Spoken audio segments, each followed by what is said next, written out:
Independent institutions charged with this responsibility must up their game, pull up their socks, and match up to the expectations of the people of Kenya. Honorable members, I have stated in the past and now reiterate today that in the face of undisputed evidence or credible information on corruption, I will not hesitate to take decisive action. Accordingly, I now direct, in furtherance of the principles enshrined in Article 10 of the Constitution on transparency and accountability, and based on new information provided by investigative agencies and partner nations, that the procuring agencies within the Ministry of Transport and the Ministry of Energy and Petroleum immediately cancel the ongoing procurement process for the JKIA expansion public-private partnership transaction, as well as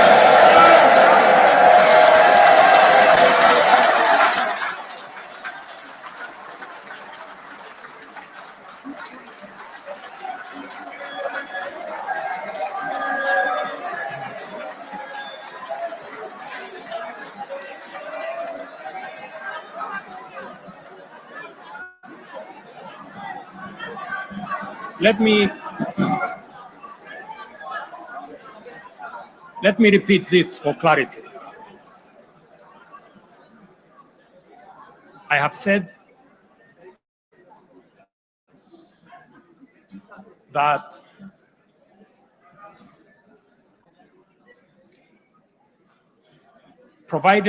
because of the information that has been provided to us by partner nations, I have directed agencies within the Ministry of Transport and the Ministry of Energy and Petroleum to immediately cancel the ongoing procurement process for JKI expansion public-private partnership transaction, as well as the recently concluded Ketrago transmission in public partnership procurement.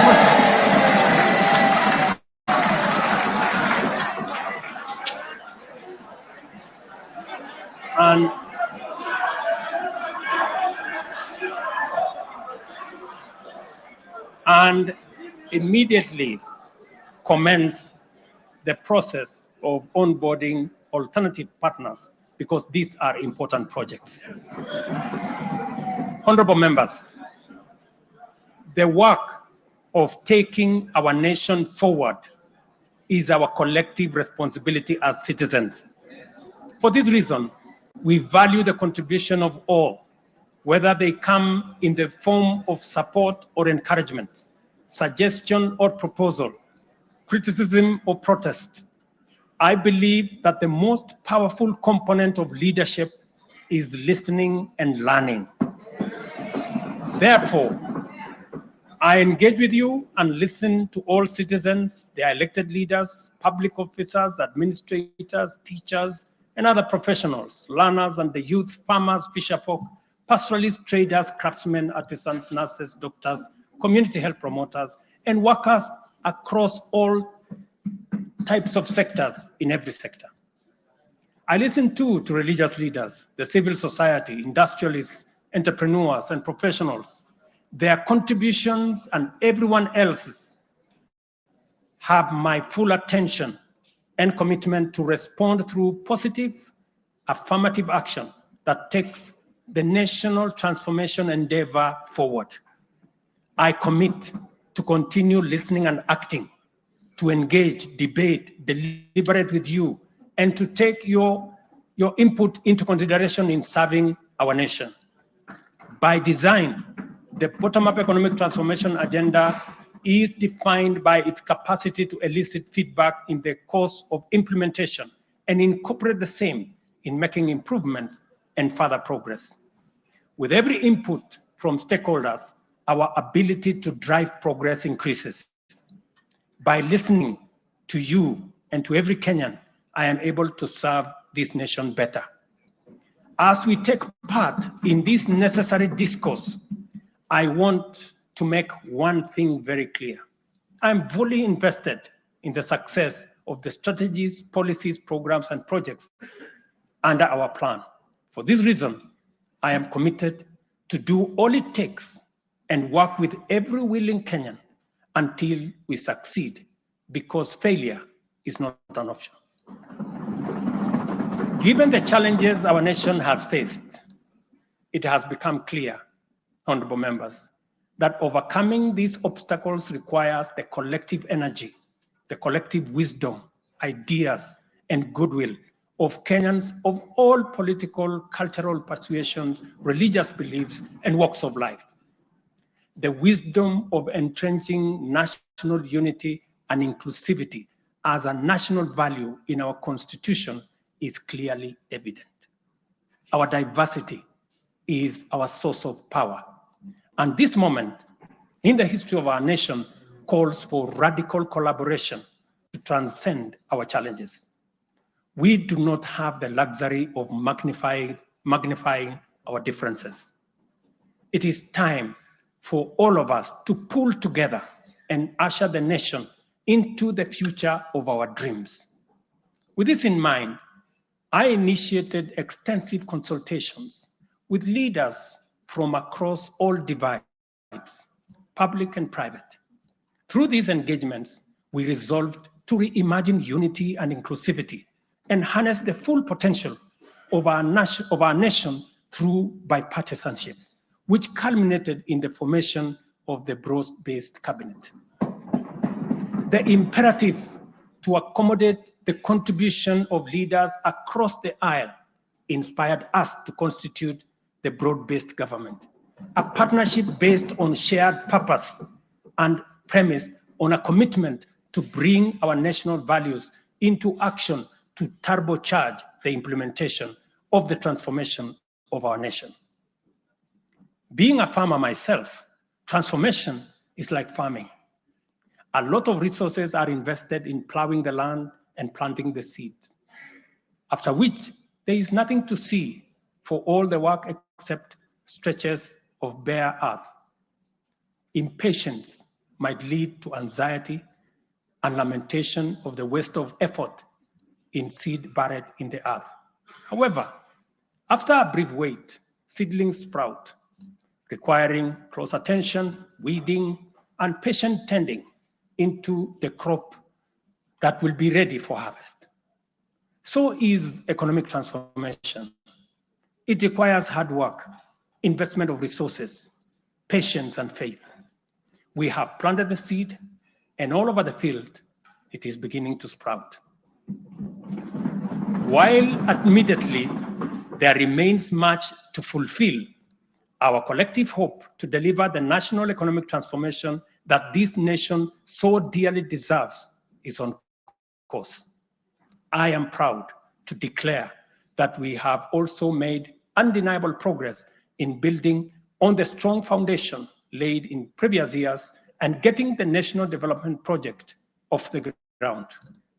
Honorable members, from the reports that I have the honor to table for your consideration and debate, there is reason to be optimistic that our forward march is unstoppable and that our capacity and commitment to live and work by our national values and principles of governance are stronger than ever before. Our nation is a proud member of the international community, making our contributions to the global progress boldly and with great determination. We stand collectively facing the dawn with confidence that our expectations of a bright daylight is not in vain.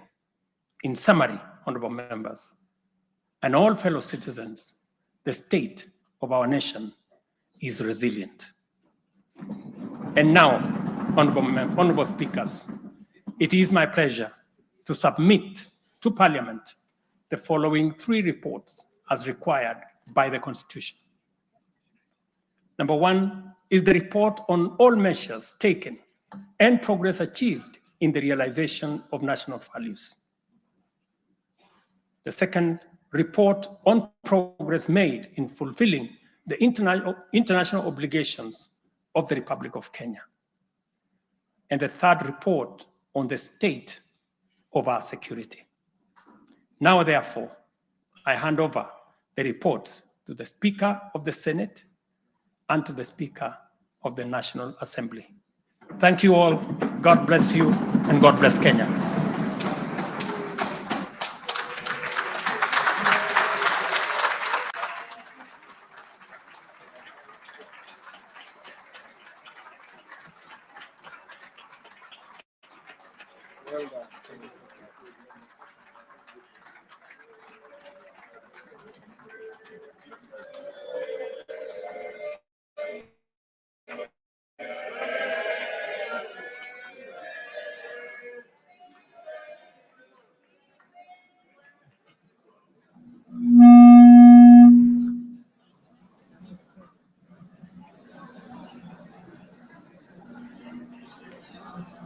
Order, honorable members, Your Excellency the President, the Right Honorable Speaker of the National Assembly, honorable members, distinguished guests, please be upstanding.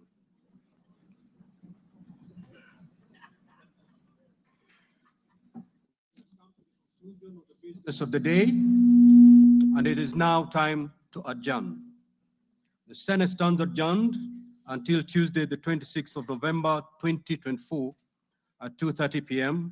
in the Senate chamber. Honorable members of the National Assembly, the National Assembly now stands adjourned until Monday, 25th November 2024 at 2:30 p.m. May I also take this opportunity on Monday.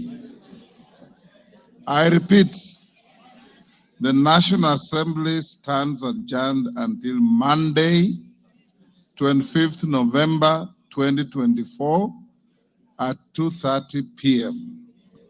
May I take this opportunity to invite all honorable members and our guests to a reception at the Parliament courtyard. May I also request all of you honorable members and our guests to remain standing in your places until the procession of His Excellency the President and the speakers of the two houses leave the chamber.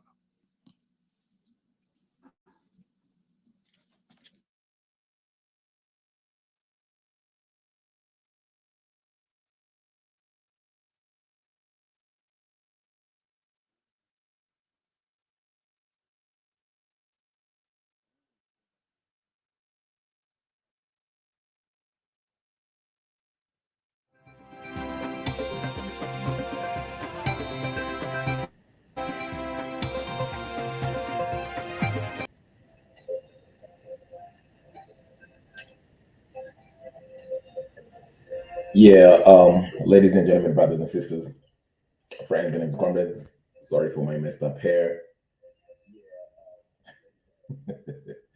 I just woke up. I need to put my hoodie up. Excuse me. Hold on.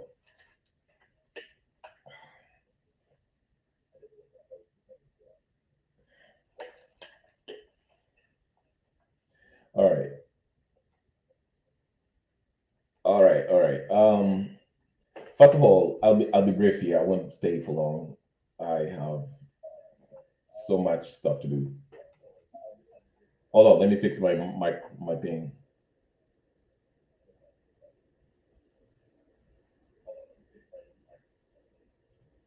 All right, now we're in business. So, am I audible, ladies and gentlemen, brothers and sisters, friends, enemies, and comrades? All right. Very quickly, thank you, sir. Thank you so much, Pritpal Kaur, Gypsy Corner, Mariam Nakuona Pia. I just want to mention this. I didn't listen to the whole speech. I caught it halfway through, and it's the usual nonsense about democracy and constitution and corruption. And yeah, I'll do this, I'll do that. I'll make sure this is our performance, all this, all that nonsense. But I guess the highlight of the day was, highlight of the speech was when he mentioned that he will be canceling that whole deal with Adani. He didn't mention Adani. So let's note that. He never mentioned Adani when he said, okay, the JKIA deal should be expunged or should be whatever. Again, I was keenly listening, but I never saw him contradict Wandai. Wandai basically, when he was being questioned or giving his whole whatever, he basically said that the Ketraco deal. Ketraco is also contracting with Adani. He said it will go on. We didn't know he was. This is what he basically said. I'm just paraphrasing, but we didn't know about the the Adani indictments in New York, whatever, but the U.S. government. So we'll just go on with their whole thing. So I would have loved to hear the president address that. So to me, I'm not buying this speech one bit. I don't trust Ruto. I don't trust what he said because all I know he will listen. These guys are crafty as heck. He was already bribed. So what they'll do is probably start a new company with a funny name that is actually owned by Adani, but the ownership part will be sketchy. They'll, give it a funny name, and Ruto will, use his influence as the president to contract with it, and they will keep on doing what they're doing.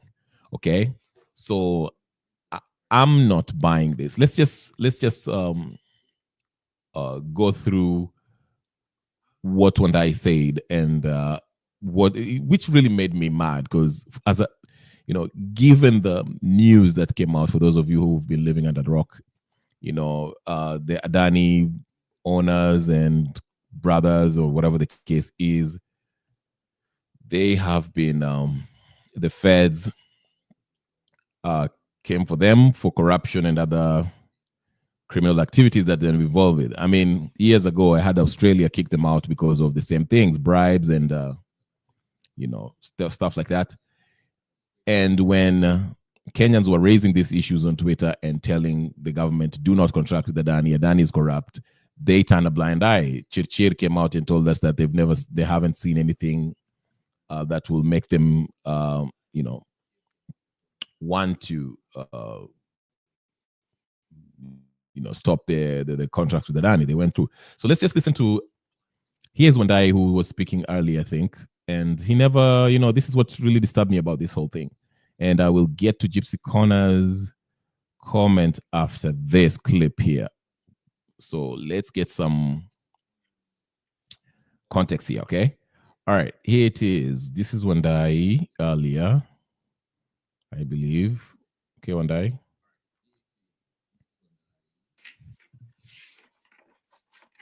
We had no knowledge of any other adverse matters that could have come to light maybe now or some months or weeks earlier. And therefore, we are proceeding on the basis of the outcome of the very rigorous due diligence exercise that was undertaken by the contracting authority in line with the law. One more time. We had no knowledge of any other adverse matters that could have come to light maybe now or some months or weeks earlier. And therefore, we are proceeding on the basis of the outcome of the very rigorous due diligence exercise that was undertaken by the contracting authority in line with the law.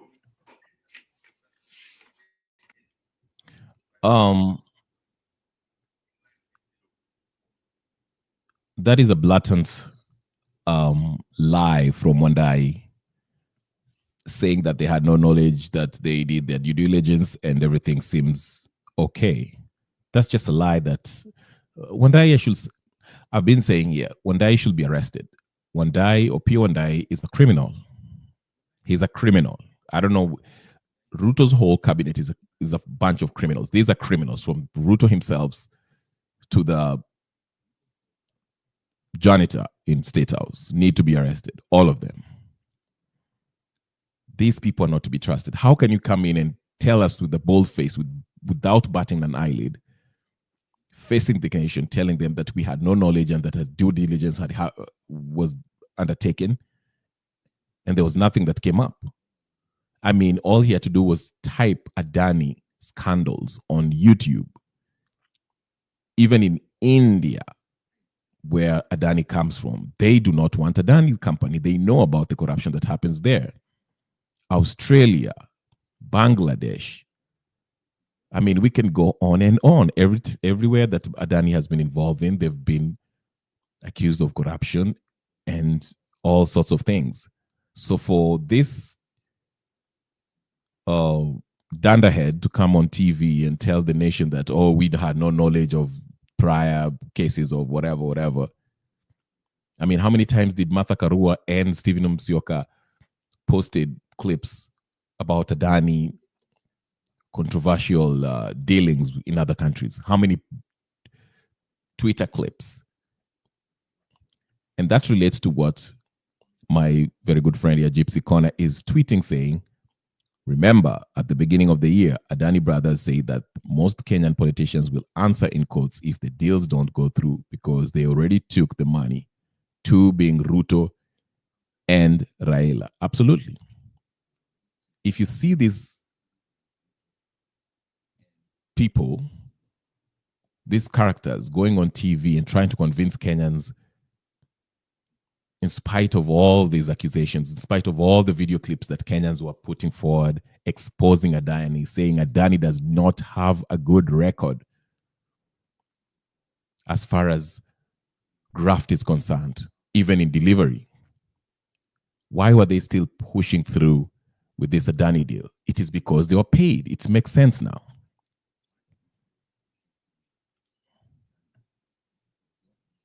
There you go. Gypsy tells us here, remember, Switzerland charged the Adani with fraud 2 years ago. Kenyan MPs know the fraudsters' brothers, the Adani, and they still went with the deal. So Kenyans were eager, couldn't wait to take the deal because they're just corrupt. They are willing to sell their mothers just because they want money. They don't care about the country.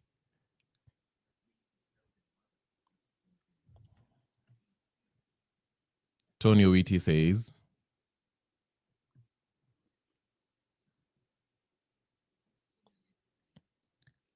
they knew Adani was corrupt. They're trying to save face because of the heat Adani is facing from New York. Raila vouched for Adani, and that is reason enough to question his integrity.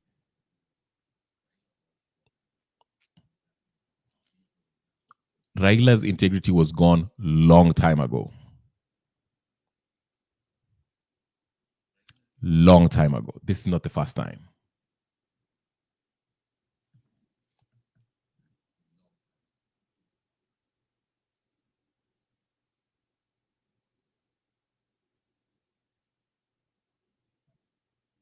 So, but I agree with you, Tony Owiti. They knew they were corrupt, and they're saving face.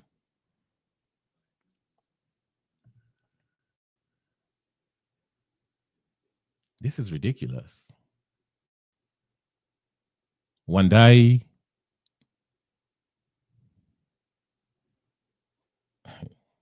I don't even know what to say.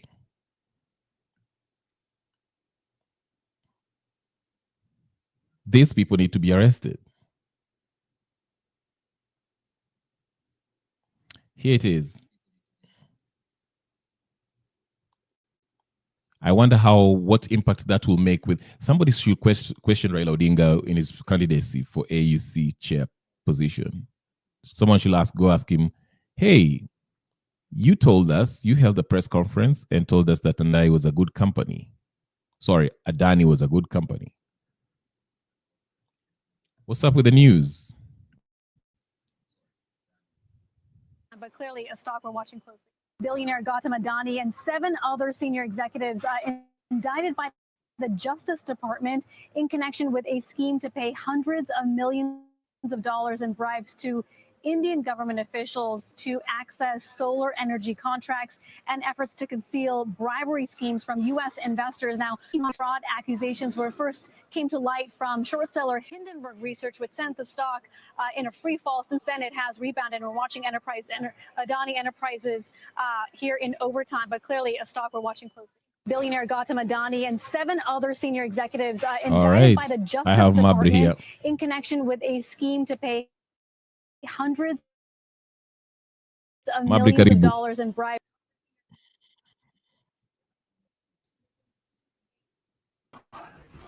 Mabry, can you hear me? Yeah, yes. I can hear you clearly. Yes, go ahead. Endelea.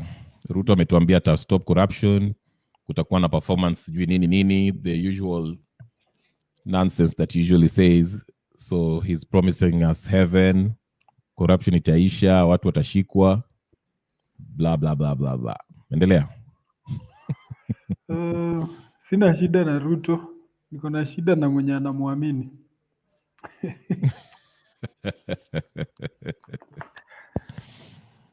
Anyway, Yeah. good thing. For me, like sijamsikiza, like I've not had the time to listen to the entire shenanigan because I know Ruto lies. But no, from the bit where nimesikia, and I want to speak about the Adani thing. Because people right now they are celebrating nini. Hata umeona MPs wakimuita Igwe juu ya story ya Adani. Those MPs need to be arrested, all of them. Aki, please, they need to. Anyway, 2 things zimefanyika leo which I want to bring to your attention. Yes. The news of Adani being indicted somewhere in US, that was the news. Yes. In Kenya, it break this morning. So, the first thing we all knew, kuna hii nini presidential address on the state of the nation, but earlier on, actually before aongee, CS wa nini alikuwa alisamoniwa, CS wa energy Opiyo Wandayi, na akasema yeye hana any communication, like they did their due diligence and everything, and the Adani deal is going on. It's on record, unaweza angalia maybe hizo clips akisema Adani deal is going on. So there is nothing like wao kusimama kama Adani wamekuwa na issue na US. For the Kenyan nini, they did their due diligence, they even went to India, they confirmed everything. This is now between Adani and the US government, not between Adani and Kenya. Actually, that's what he said. And now Ruto Continue. I'll continue. There's actually a Please, law in uangalie. Kenya. Kuna law in Kenya that it prevents just the mere fact that wako na hiyo shida na US. That's enough to halt the deal, because I think the PPP Act in a state that you cannot do a business with somebody who have been wacha ninio. Yeah. Endelea tu nitaionyesha kwa screen. Yeah. Endelea. But now, okay, that was Opiyo Wandayi earlier this morning. Now Ruto comes na anasema amecancel story ya Adani. Now I'll take you back to story ya nini ya finance bill. Ruto cancelled finance bill. What happened? Exactly. It came back. Now unataka kunini hii story kwanza? This is a bill yenye unasema the law actually. Nilikuwa nataka kuonyesha public-private partnership hapo under section 41 hapo B, I think it says it is not correct. Is not your company ambayo wanataka kufanya nayo deal should not be corrupt, has not engaged in acts of corruption, and has not been sued or convicted on account of acts of corruption. Alafu hapo hii inasema has not and its directors or officers have not been convicted of any criminal offense related to professional conduct within a period of 5 years preceding the submission of the proposal, and have not otherwise been disqualified pursuant to administrative suspension or debarment proceeding. Now, they can argue that they haven't been convicted or anything, but the fact that they are indicted And indicted means you are being not convicted, but accused of corruption in New York. That alone is enough for Kenyans to get out of this thing based on this law right there. But go ahead, Nani Mabri Pole. Now, I think both pronouncements from the CS and the president zina contradict because what informs the president's decision right now, I thought it should have been a collective report from the CS of transport and CS of energy, you get. That should be informing his decisions right now.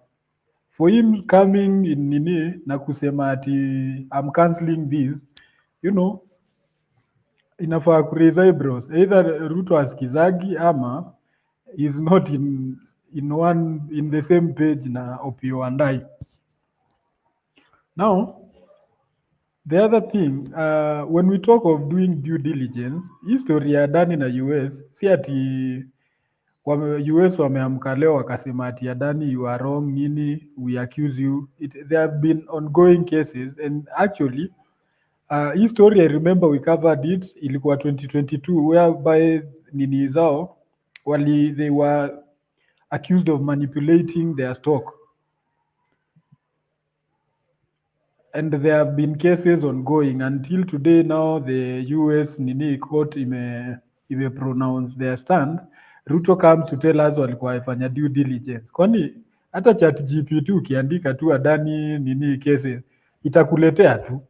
So what due diligence did they do? Why did they need kutoka hapa kwenda India kuuliza about Adani where na tunaona everything online? In fact, they want to tell us that now we have much information than the president. Nana receive NIS reports on daily basis. Mchezo wa town. Hiyo ni mchezo wa town. So wacha nikuulize na maandamano inaendelea namna gani? Because tunafaa kuwa na maandamano. Hali ya maandamano ilifika wapi? Oh, yeah, nilikuwa tao. Actually watu walikuwa wameplan, but now the rains kidogo zikadisrupt maandamano. Mi hapo ndio nilitoka tao nikamwacha nikimbie home. But kumekuwa na heavy rains tao by the way from morning. Okay, so mambo bado kumetulia tu. Yeah. I'm here to receive any reports about what's happening in town. But now, something else I wanted to bring to your attention maybe. Unaona about the Adani deal, mtu anaipraise actually na mtu anafikiria Ruto is working by cancelling the Adani deal. First of all, we should ask ourselves, hii deal ilitoka wapi? Right. You get? Tulijua kupitia mlango wa nyuma, like it was a leakage by someone who is not even, you get? The government through Ruto and the CS wakadinai hakuna deal kama hiyo until we come to realize it is there. Less than a week ago, Chirchir alikuwa tena amesamoniwa Senate. He went there to defend the same Adani deal akisema how the government has been working. So it has been a series of lies. But now that the US nini may have a stand on this, now all of a sudden now the due diligence yenye tuli collect, it is now rubbish. Right. Now, something I want to ask, unajua this presidential nini, this state address is supposed to reflect on what Ruto has done for a period of one financial year. From last June to the last time he had an address in parliament and until now, what he has done. Now, you want to tell me,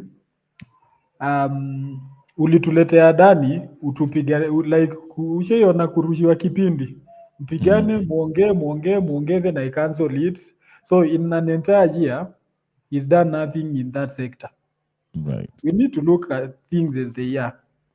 This guy I expected ataongelelea nini story ya SHA. Because that has been within this period. hiyo ni kitu hajaguzia, ndio. And Mhm. by the way, siku hizi hii sha inaitwa shakaola because inaua watu. Now, another thing I expected maybe ataongelelea stories of abduction. Mhm.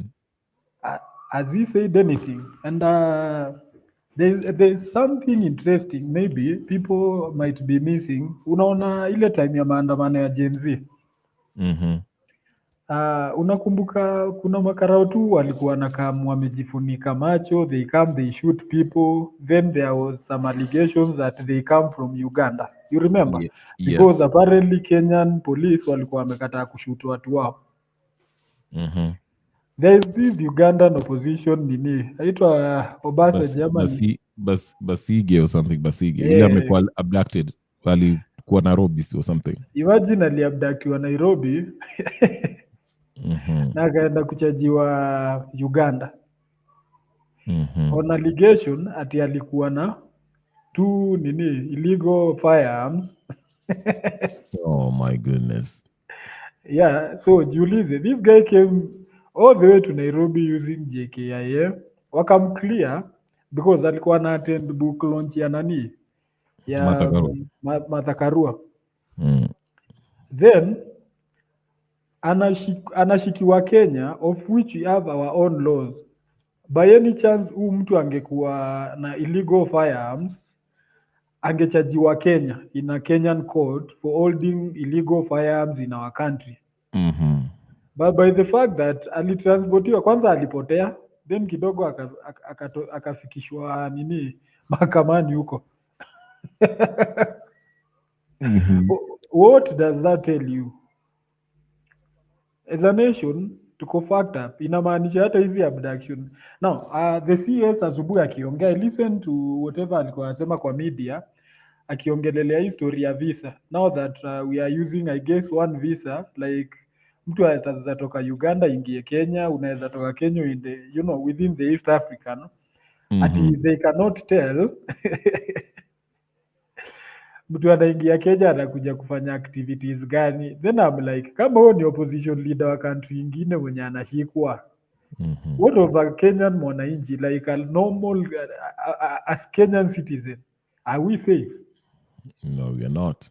We are safe. Then again, it raises the question of the Kenyan police role yao ni gani? Because I'm yet to understand who are these people abducting. It is Ruto who encouraged watu kuja kwa street makarao na Yeah. nini na nguo za raia. Makarao kuja nini kwa street na masks. Si ilikuwa hapo. Yeah. It was him who encouraged.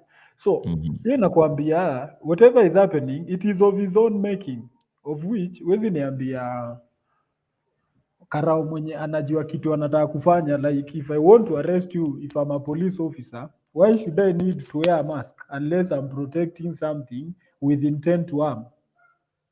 Yep. Yep.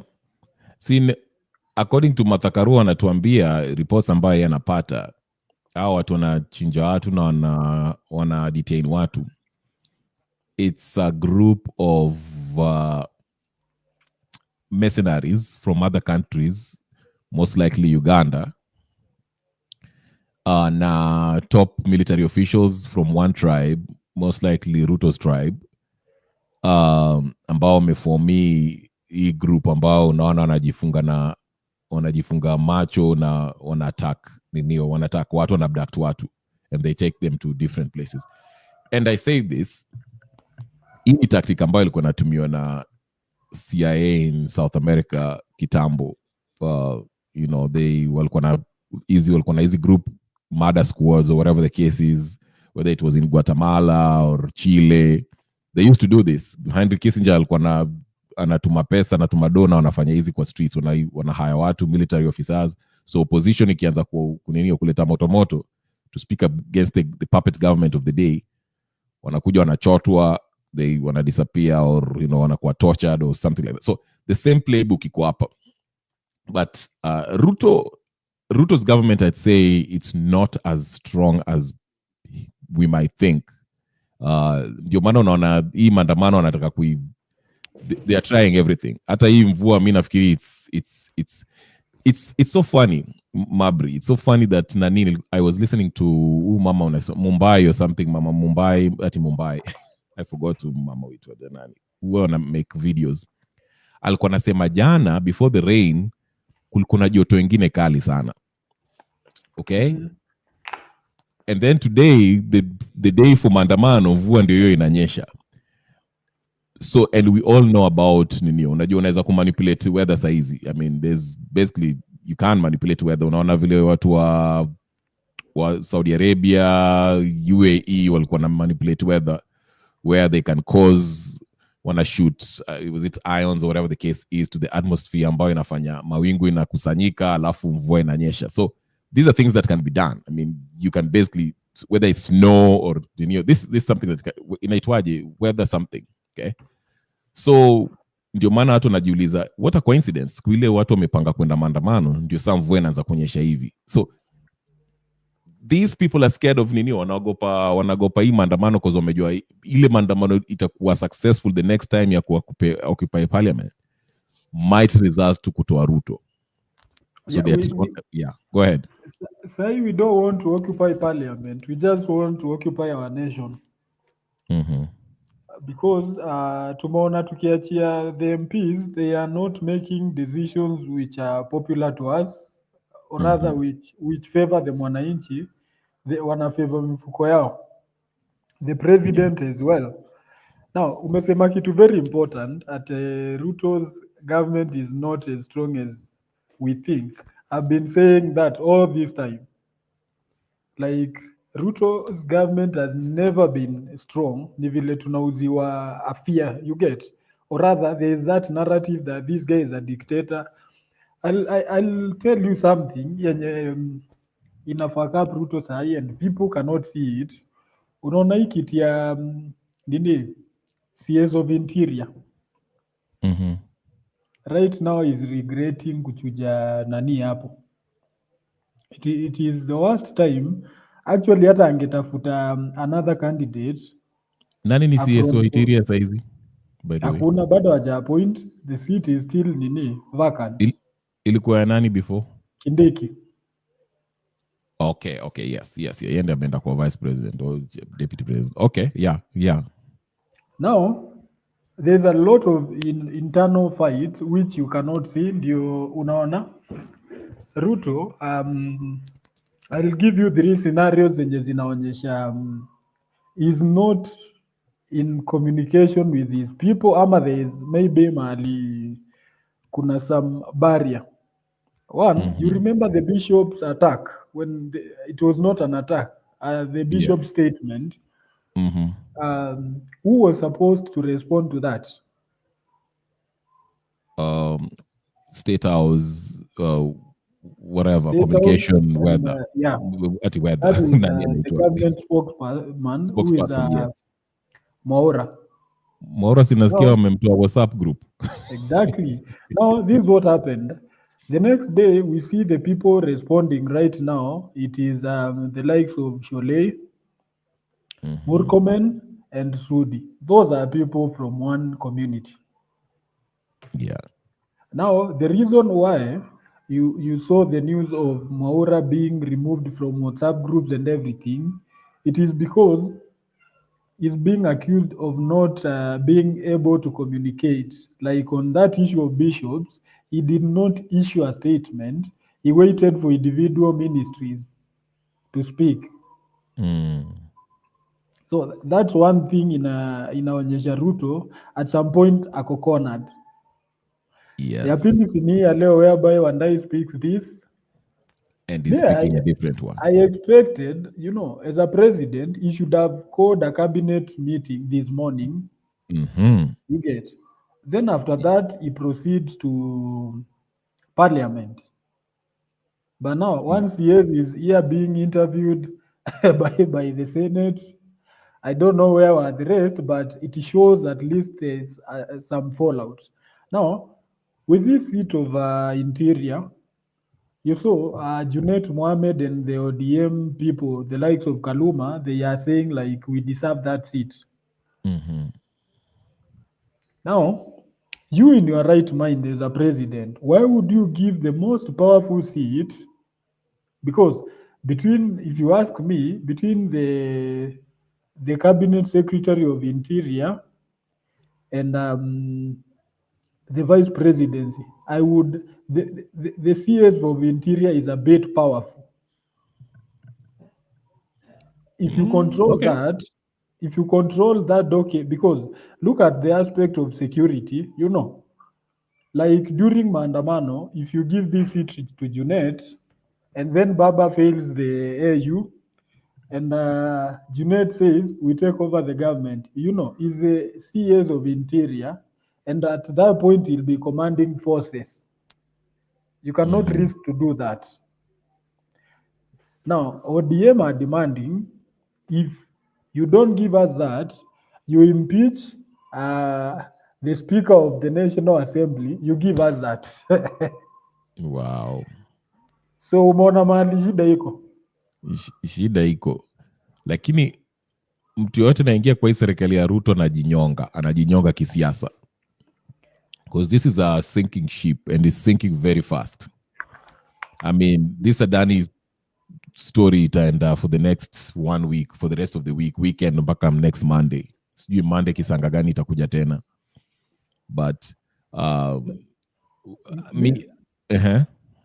I'm expecting now Chirchir, with all that kiburi, to come in public and tell us that because of the international relations, now that Adani were found guilty by the US court, our due diligence tumeona by the way haifai.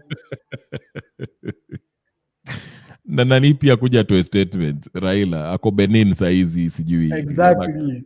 akuja sema sida alituambia dinio ni Adani ni kampani nzuri. Exactly. Sasa we want now hizo receipts zikam, wanajikaranga tu wenyewe.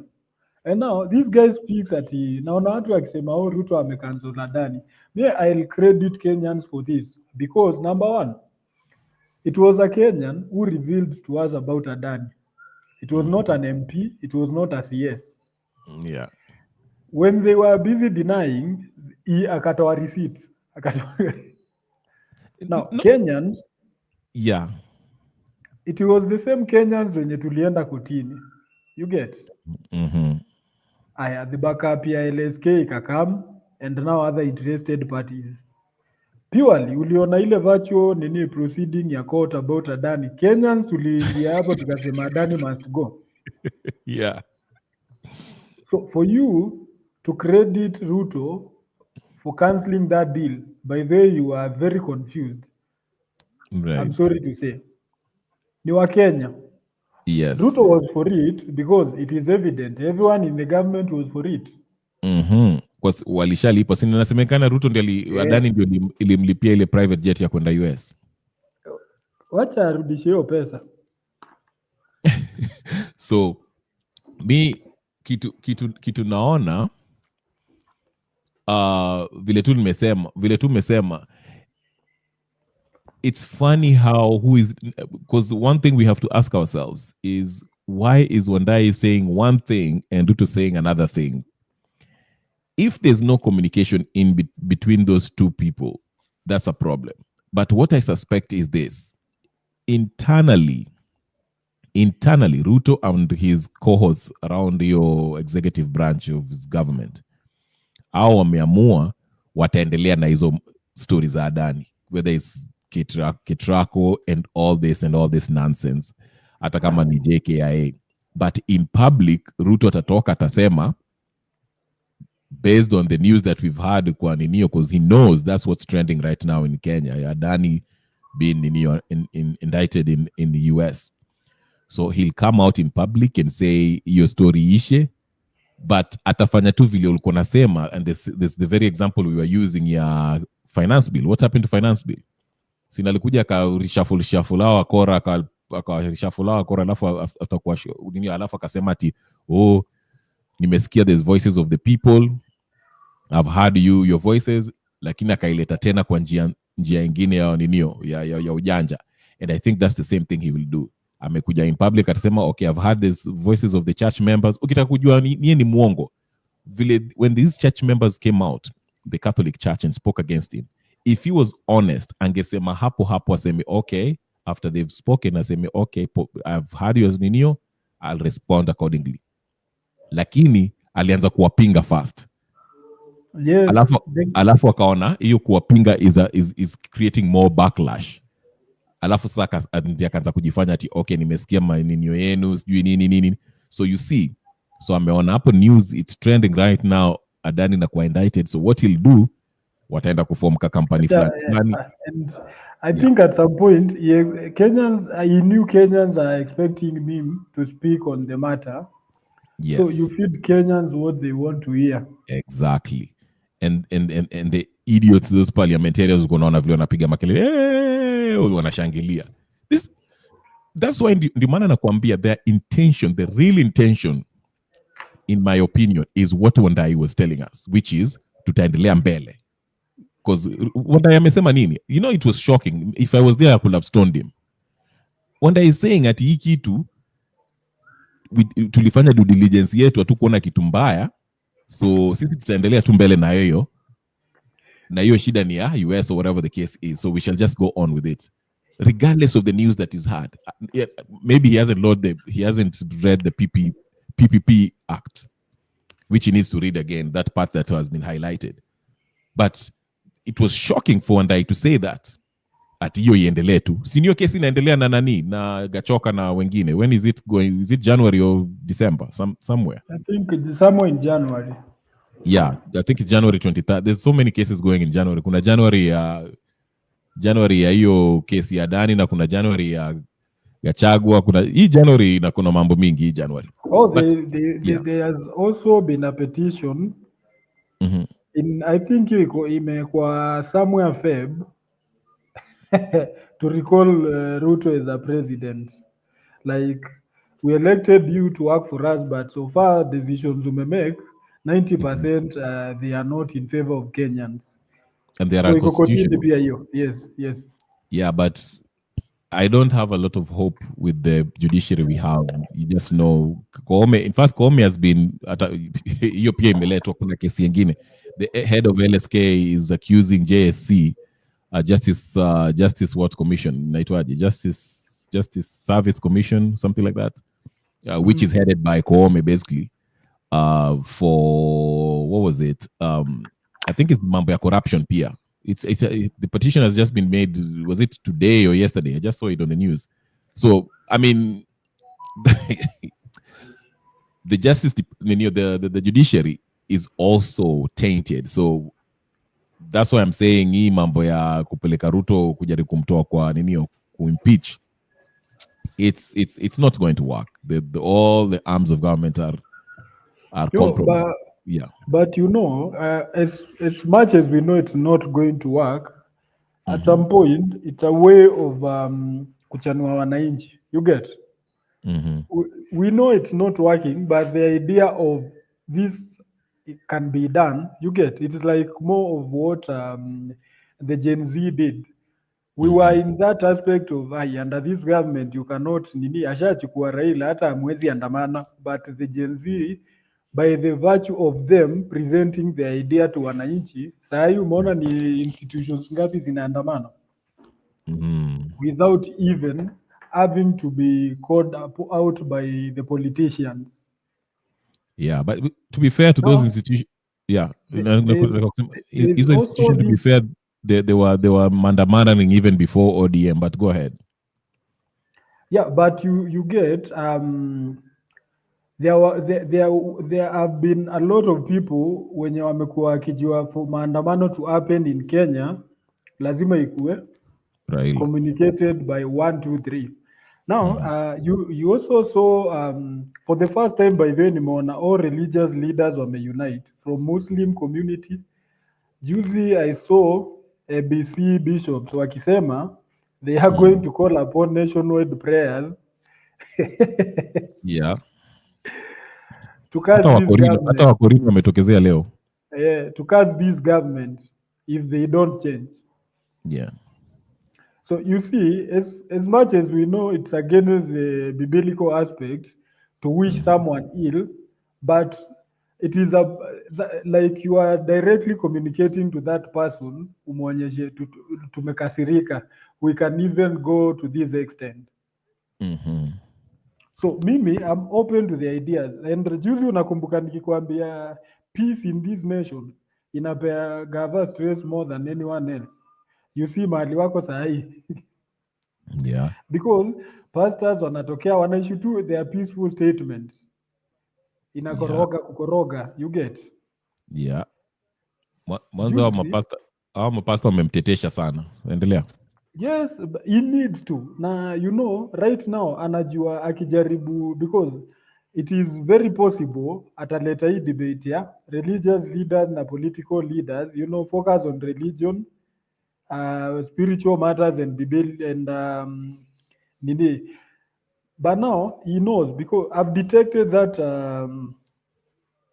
debate of political leadership and spiritual leaders, you know, it is like they are trying to tell pastors, wewe nyinyi stikini kwa mambo ya Mungu.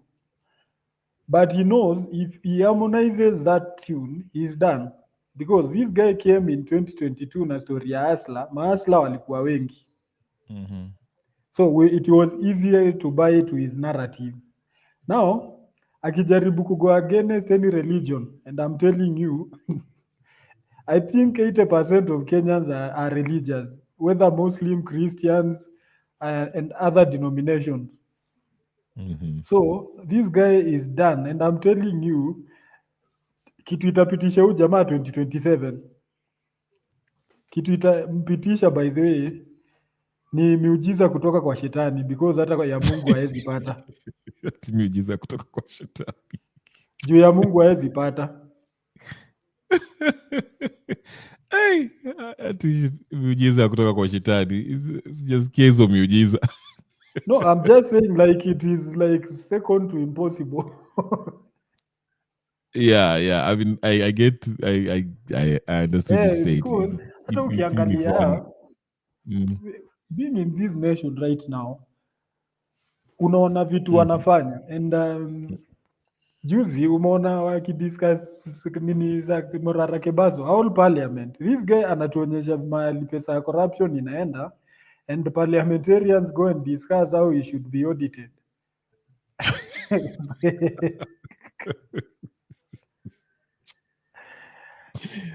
I Our Senate, like, okay, I thought wanafaa nao Morara akionyesha there is mahali affordable housing ilifika ikaachwa, sio ni pesa wa Kenya. Wanafaa wa someone who was responsible wamlete. For them they are talking of there is this young man Morara Kebaso, hizi vitu anafanya, you know, we need to audit him. I've never known that you can fundraise to do campaigns. Ukisikiza vitu zinafanyika Kenya utachoka my bro. Wacha nikupeleke nyuma. There's an interesting nini nataka usikie. There's interesting speech nataka usikie hapa. Ujaribu usikasirike sana, ni rafiki yako hapa.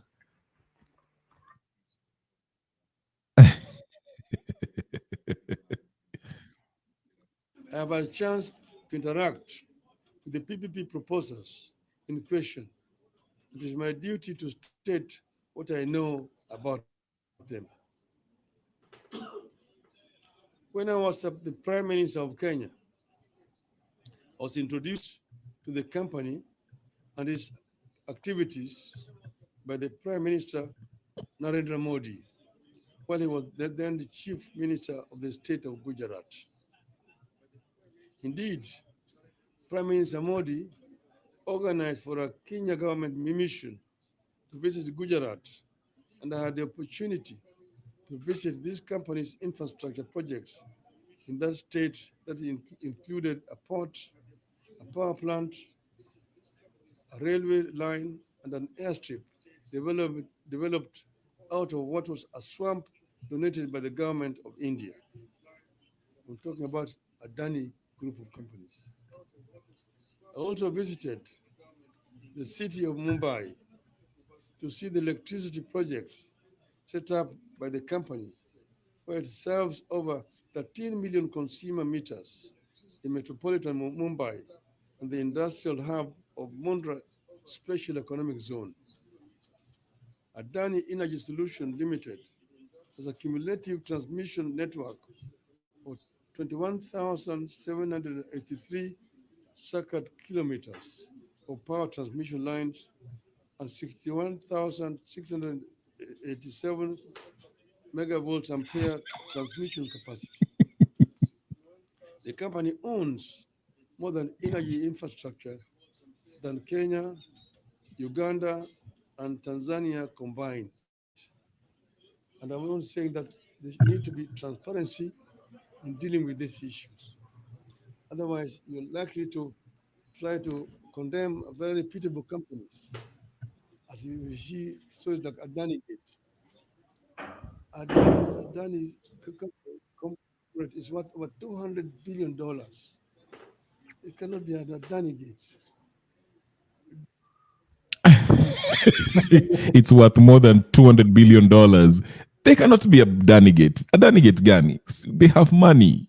So in his reasoning, if a company is worth a lot of money, it cannot be corrupt because it has a lot of money. So it cannot be a Danigate. Actually, unajua, I'm listening to Baba speaking and I'm like, yeah, this is now the due diligence yenye nini wako nayo. Actually, that is the due diligence they did.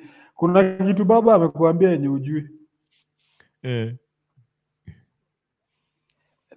This guy, there is nothing like, unajua, when we talk of due diligence, apart from the historical bit yenye ametupea, akatuambia how much they are worth, we need to look beyond that for us to decide whether they are worth investing in our airports or not.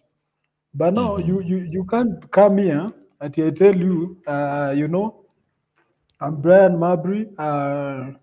I'm worth over 100,000.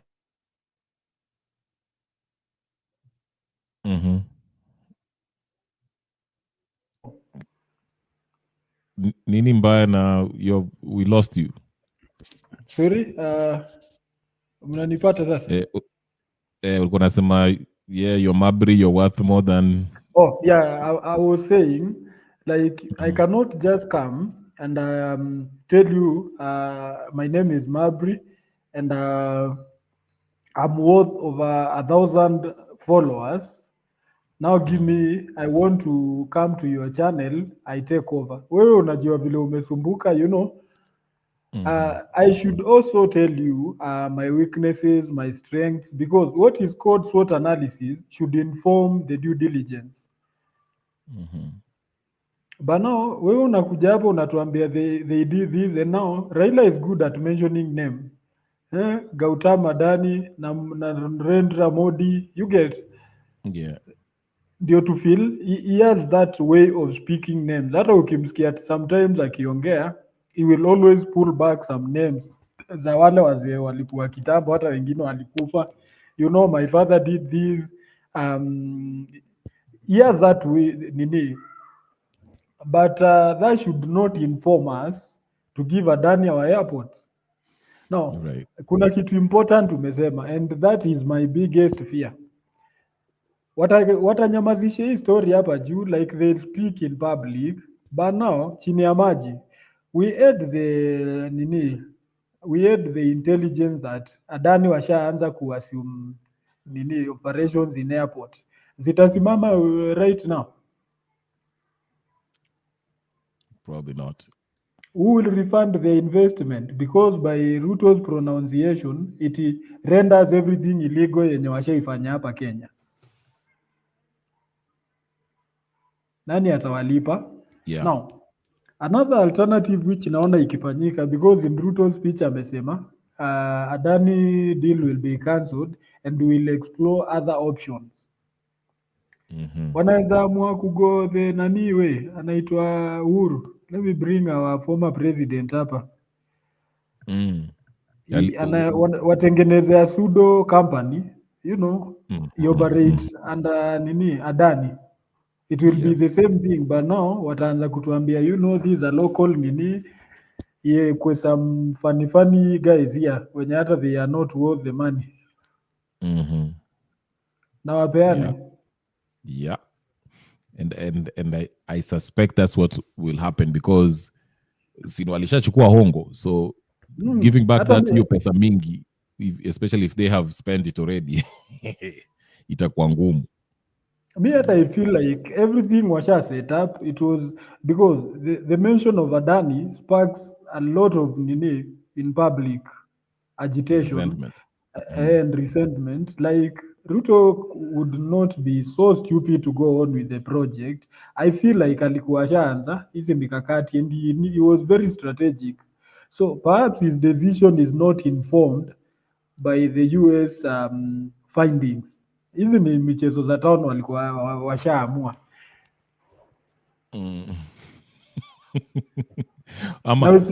Anyway. Okay. No, ulikuwa unasema kitu. Nilikuwa natoa nini disclaimer, sichukii Ruto, napenda nchi yangu.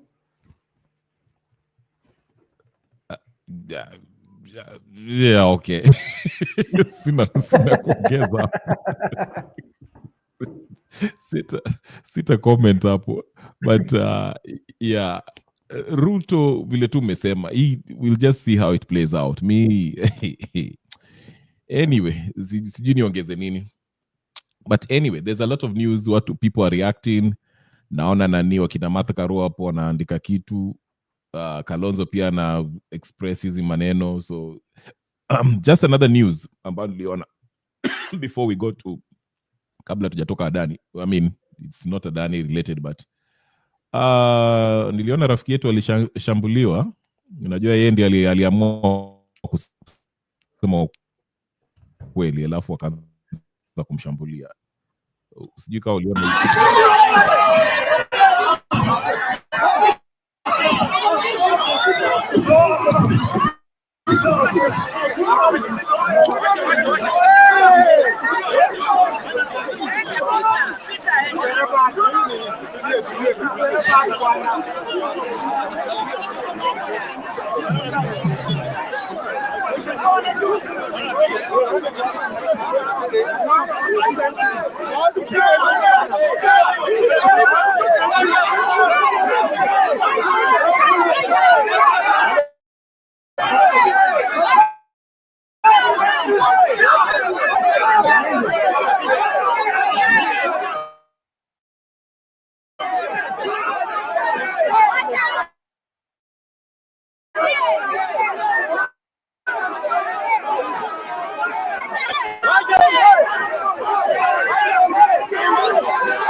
Huyu ni Salasia.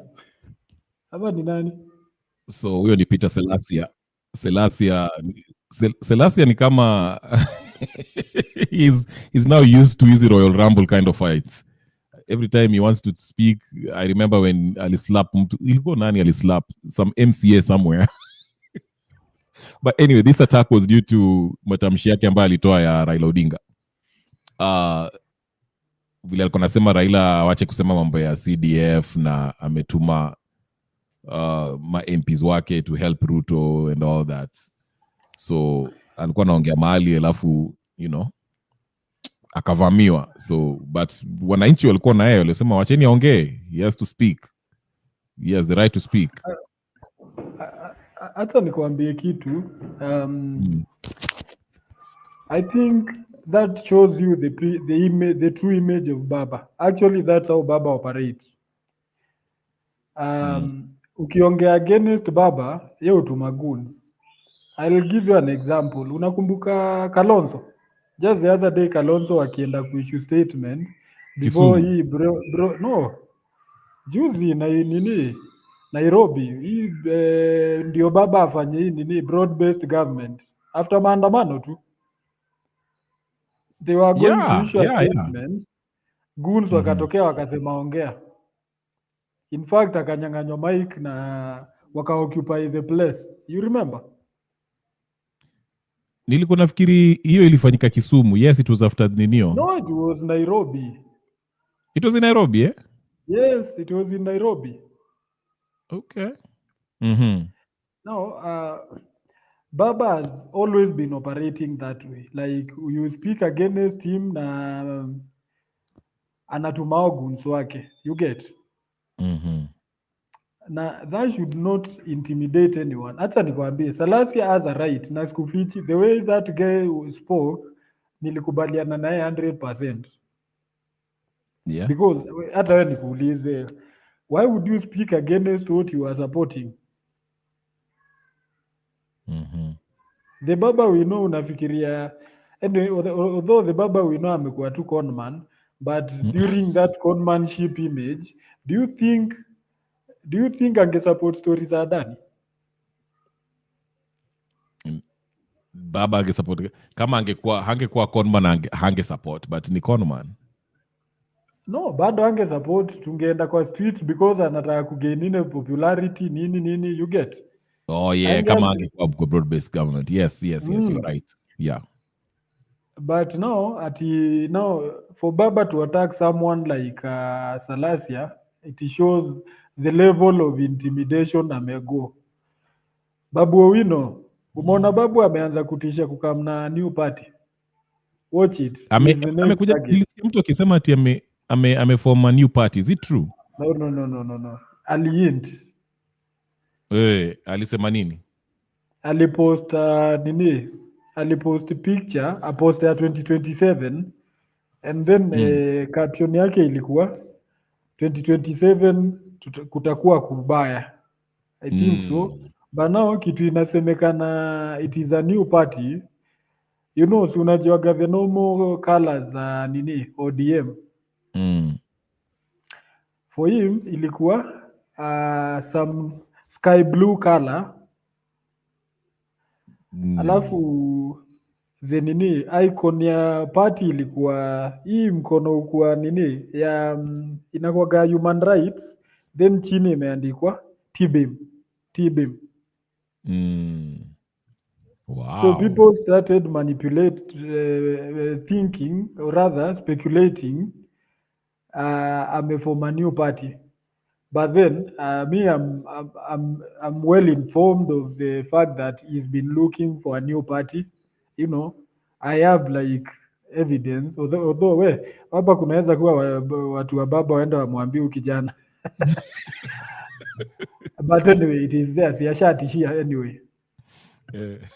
And this guy, by the way, kama kuna mtu anawapea headache ni Babu Owino.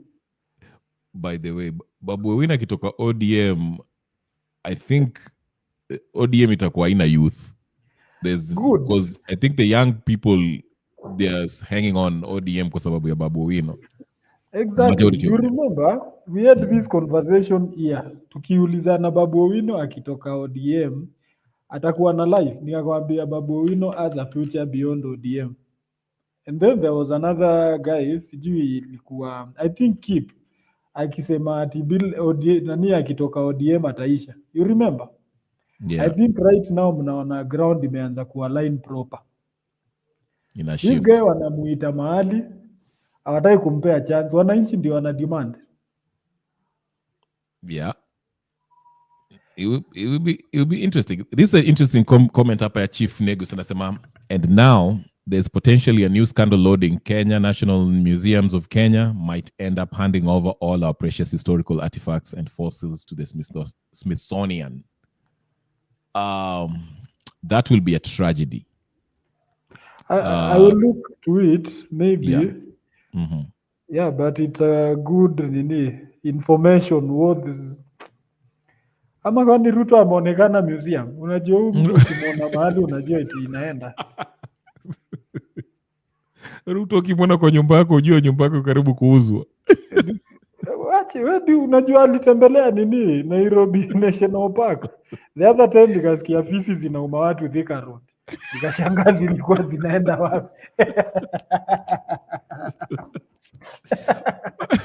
By the way, kuna hii, is it Star kuna hii media ambayo imekuwa raided leo kwa sababu wako they are in I forgot the name of it. I just read it. Is it the Star something? One of the media companies, it owed money to someone. Whoever they borrowed the money from. Na nika, you know, the wale watu waliwaloan pesa walikuja wakaanza kuchukua I think it's the Star newspaper or something like that. Wakakuja wakaanza kuchukua mashini and everything. I forgot which I think it's this. Yeah. I'll check kwa hiyo news, but what I know, Star wamekuwa under nini scrutiny for a while na gava imekuwa inaweka kwa rada yao vibaya sana. Oh yeah, okay. So maybe that might be a reason. But hey, anyway, wacha mi nimalize the first session hapa. Maybe nitakuja evening. By the way, I'll be out for a minute, for ladies and gentlemen, brothers and sisters. Mashuguli zinashikana huku, but I will try every time I have a chance to, you know, keep it going. But you know, nitakuwa mashuguli. So if you don't see me for a while, I'll always be posting a video, at least someone post kitu inaendelea, kwa sababu msaizi vile tunasemanga hapa wakina Ani na Gypsy wanasema syllabus inaenda speedy sana. Hii syllabus ya Kenya. I like that say. But yeah, inakimbia inakimbia kweli. Yeah. So guys, msiponiona here for a while, just sijapotea, niko tu area shughuli tu na maisha inashikana. Here ndio chief anasema there was a video I saw yesterday on the Wall Street Journal YouTube channel. Wazungu Richard Leakey daughter and other Westerners did a piece on the corruption and poor handling of artifacts at the museum. Yes, unajua Kenya people don't take serious things like this. Now ukienda Europe, museums are like everywhere. They really like their history. Okay, they don't want anyone to or forget their history. Lakini sisi, instead of kuchunga history yetu, sisi tuna sawa basi. Mabri, thank you so much for joining. Mabri, tutaonana baadaye. Thanks so much. Yeah, ladies and gentlemen, like I said, thank you for joining this morning session. I might come in the evening, but just for your FYI, ladies and gentlemen, I won't be as coming in every day as usual. Life imeshikana, but tajaribu at least, here and there nikikuja. So put your notification on, subscribe, like, share, comment. Ndio sasa nikiingia, you get the notification na mnaingia. So if you don't see me for a while, I'm around. It's just my timetable it's squeezing, so it's hard to really get time to come up here and spend a lot of time. But thank you so much, guys, for watching. Like I say, subscribe, share, like, comment, and do all the good stuff. Share it with your friends, and I will see you in the next session. I'm namna gani. I want to personally thank everybody. Yes. Thank you so much, Gypsy, thank you so much. Chief Negus Pia, thank you. Atticus Pia, Principal Kaur kama kawaida, thank you so much. Mabri ambayo who was here, is the chief analyst wetu. Another one who wasn't here was Wangira. I know he's probably caught up, but thank you so much. Shi Miriam, asante sana for joining me. I'm not for Elisha Owiti pia alikuwa hapa hivi. Thank you so much. Nawashukuru nyote. Please keep the subscription up. If you're watching me on X, come to my YouTube channel and subscribe on my YouTube channel. Put your notification on so I come in. Like I said, I won't be able to come in every day, but for the few times that I'll have time, I'll always join him. I'll be here. So please make sure you subscribe and get your notification on so you can find me and join the fun, join the party, right? Hopefully by then, Ruto atakuwa hajauza kila kitu. But thank you so much. I'll see you guys later. Peace and blessings, and be safe out there. Peace.